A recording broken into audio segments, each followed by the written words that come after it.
Have you wondered how to handle dating and relationships post-election?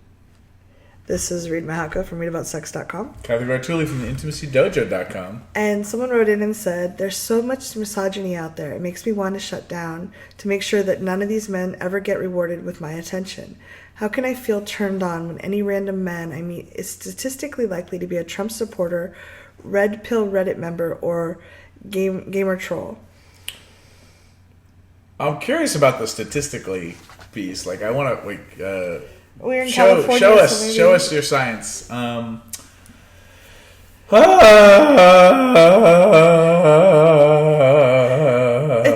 I do understand there's a lot of misogyny out there.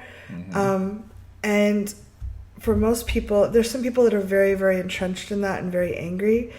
And I try to approach it that most people that are stuck in not seeing the value in others either haven't been educated or feel very devalued themselves. I don't think people in general, I know when I feel really good about myself, I want everybody to feel good and I want everyone to feel valued. When I'm feeling really bad about myself, I've had a rotten day, I feel really depleted, I'll like, oh, those bad people out there. So I try to approach even Trump supporters as maybe they had a different agenda. It may not be about misogyny, actually. It might be about something else. You're really struggling here. I am. Here's may I cut you off? Yes. Let's just take a little bit of male privilege and just jump right in and mansplain everything. And I'm being funny about that. Yeah. As you mansplain about it. Is it okay that I jump in? No, it's absolutely okay. I'm going to default to dating your species. Mm-hmm. And I don't know that in your personal life, in your dating life, you should be trying to change end sexism and misogyny. I think... I'm not advocating dating people that are misogynistic. Yeah. I don't even know that you need to try to understand everybody right now. What assessment tools do you have to figure out faster, so you don't put a lot of emotional labor, and figure out faster, but also in a way that's gentle to you, so that you can figure out who's appropriate for you to put your attention on, and coming up with a system or an approach that is yielding you good results, is helping you find people who truly see you and respect you for who you are as a human being and as a woman, or for anybody else who's listening, whoever you are, fill in the blank, and how you identify.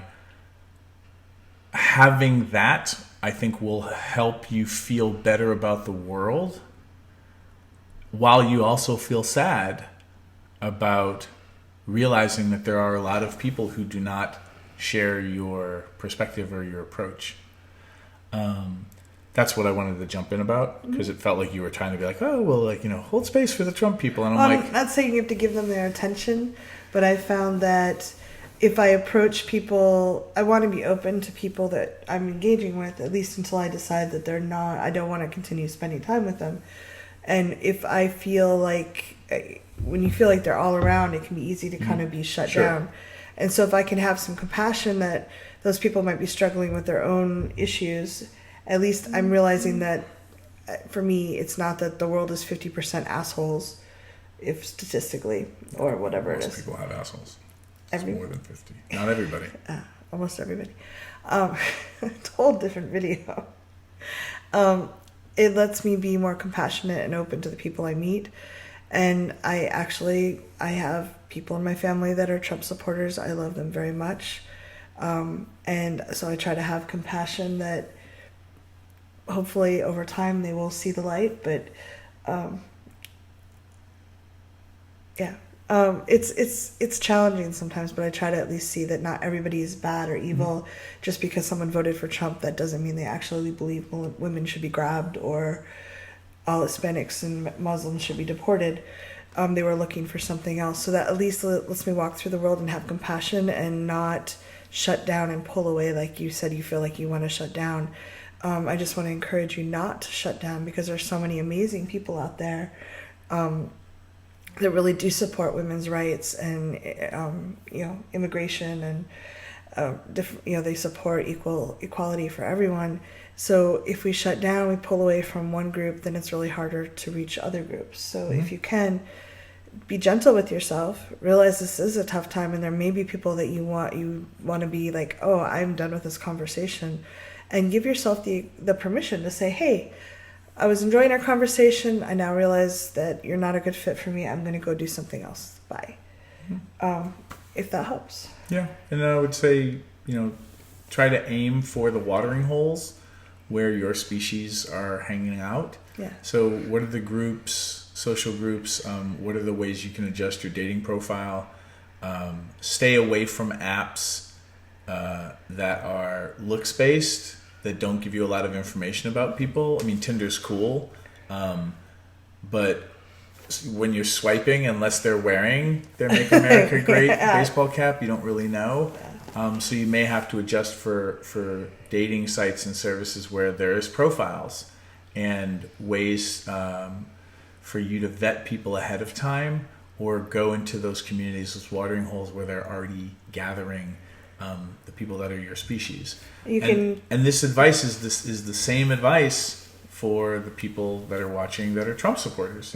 Like, where do you find your species so that you're finding people who are good matches for you? So it's the approach to me is the same, and giving yourself room and space and finding resources to handle whatever shock, surprise, confusion, heaviness that you're experiencing at any point in your life. One of the things that Reid recommended I do when I first put up my dating profile, if this is a good fit for you, I put up, I'm a big woman. If you don't like that, please don't message me. You could, if that's a good fit for you, say, if you're a Trump supporter, do not bother responding. You could, if you wanted to do that, it's up to you. Yeah. My only critique on that is then you might get a lot of people messaging you with, saying, what's your problem? Why don't you like Trump supporters? Which means you have to kind of deal with the emotional labor of sifting through that. So you may want to be a little bit more clever. Yeah. Or come up with a different vetting process. That would be my only thing right now, because you may not want certain people feel emboldened. If you're already at the point of shutting down, then that might be. And one of the things I really love is there's been a lot of people talking in the sex geek community about how building a wall and saying they are bad. Building a wall? Oh, sorry. I didn't mean that, guys. I'm so sorry. Othering people doesn't allow them to grow or to see that there might be some other options. So by saying, oh, you supported Trump, I'm never going to speak to you again. I'm not saying that you have to do this, but there's been some really beautiful articles that I've read, people saying that, and I wish I had them right here, but I don't. If your bandwidth allows, listening to people and talking to them and helping understand and explaining where you're coming from in a gentle, loving way may actually help people that just weren't informed or were surrounded by people that they were hearing one message and that's all they heard. So if there's bandwidth there, again, not saying anyone has to do anything, but choosing on an individual basis whether you talk to people more and go a little bit deeper and see the value in all human beings might make a bigger difference in the long run than saying, oh, you're bad, go away. It might be nice to do on the date, but and this will be my opinion. I agree. Don't date somebody whom you're trying to change their political views. Just don't. You can be kind to people, and you can certainly try to engage people in conversation, try to expand their viewpoints in cocktail parties and things like that. I'm gonna say probably your best mileage is gonna be finding people who are already a good fit for you, and then seeing if they're a good fit to continue dating. Right. Well, I'm not saying you continue dating them time after time, but if you're on a date and you're waiting for the food to arrive anyway, maybe getting curious and asking them more details and explaining your viewpoint while you're there. Stay curious and take care of yourself. Yeah. we hope this helps. I know it's a really challenging time, and there's a lot of people with a lot of feelings. And we hope you find some amazing people. Yeah, thanks for the questions. Thanks for tuning in, Sex Geek. If you would like to continue with the brain sex, do me a favor and click subscribe right here. If you'd like to watch me on social media, that's where you're going to go. Next video, maybe?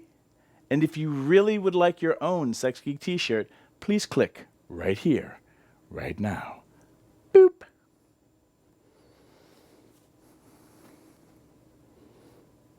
No, really, like...